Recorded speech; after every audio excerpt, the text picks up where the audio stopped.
isang kulungang bakal ay may taong malungkot umiiyak. Ang tanong niya sa sarili ay kailan magigisnan ang liwanag. Malayo ang iniisip at nakayukong nyaring mga palad. Bakit daw siya nagdurusa sa kasalanang di niya ginawa? Kahapon lamang ay kapiling niya kanyang asawa at anak. Namuhay ng tahimik sa isang munting tahanang may tuwa.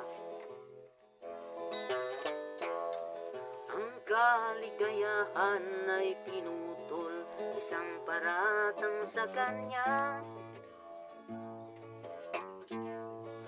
Siya daw ang may sala sa isang krimen na di naman niya ginawa.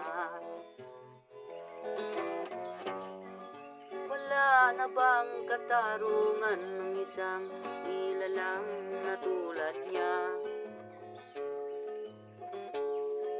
Ilan pang tulad niya ang magdurusa ng walang kasalanan? Di ba't ang batas natin pantay-pantay, walang mahirap mayaman?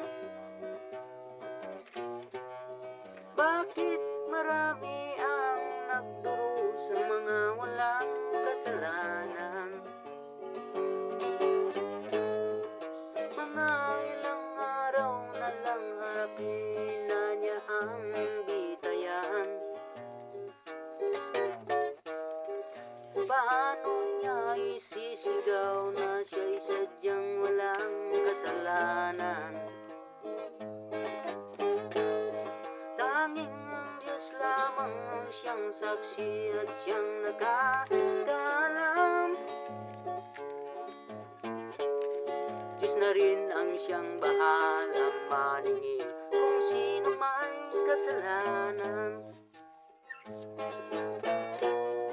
Dumating na ang araw, haharapin na niyang kanyang kamatayan.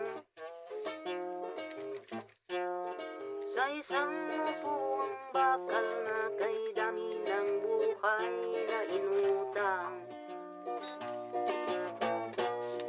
O ang batas ng tao kung minsan ay di maintindihan.